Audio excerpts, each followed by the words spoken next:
Greetings, one and all. How's everyone doing? I hope very well. I'm at the park again today. Weather was questionable, so this is a VR to my buddy Shane Coffey. He's doing a One Tiger stove giveaway, so I thought I would do a VR and throw my hat in, literally. Well, I'm not going to throw my hat in, but you know what I mean. So he asked several questions, one of which being, what made you fall in love with camping?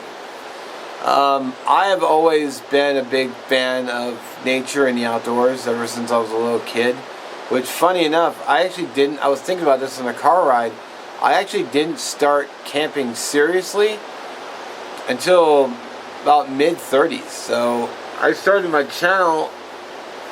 I'm coming up on 7 years of YouTube, and I've been maybe camping maybe 2 years prior to my starting my channel. So I've only been camping for what, 9 years, 10 years maybe. I mean, I've gone a few times before that, but never consistently. It was always just a one shot, and I used someone else's gear. I'm reading off my phone, that's why I keep looking down. And yeah, but I love always loved nature. I love making fire. Love sitting in front of a fire. So do I prefer to camp solo or with people? I actually prefer to do both, depending on what I'm doing. So if I'm doing the thing about it is, if I'm doing a solo trip, I can typically shoot more video, because I'm not distracted and I'm not sitting and socializing. I can pretty much keep cranking videos out, which is good for the viewer. But when I'm camping with friends, I want to socialize and sit and shoot the shit and just sit and talk. And so, like the last outing I was on with a buddy, I think I only shot 3 videos, whereas a solo outing I probably shot 8, and they were a little bit more in depth, and I did a little bit more whatnot. So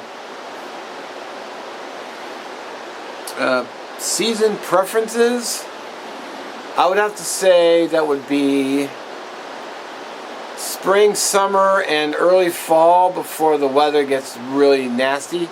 Now I don't have a lot of experience with winter camping. I mean, there's some interest, but I'm not sure. I may be geared for it, but the biggest problem is if I go and do it, I'm doing it without the camera, because until I get something waterproof, which I do have my eye on something now, I just gotta wait till I get the funds. Yeah, so maybe I'll try it, who knows. And tell a funny story. I think the only real funny, it was funny to me, but when I did the last HangCon here in Washington, I got to the site and I was setting up my tarp. It was so windy, and I had my ridgeline up, and the wind was blowing so hard that the tarp had actually folded over. It was literally just, the whole thing was horizontal and just stayed that way. And I didn't get it on video because it was to me it was funny. The whole thing was just like this, just flat out. And then finally the wind died down, I was able to get it staked out properly, but it was kind of funny. So it's really the only humor story I could think of. If I think of another one while I'm filming another video of, I might throw a clip in. But anyway, all the links to Shane's video and his channel will be down in the description, so you can head over there and check him out. He does a lot of really cool videos, a lot of cool stove videos. So as always, I thank you for watching, and I'll catch you in the next one.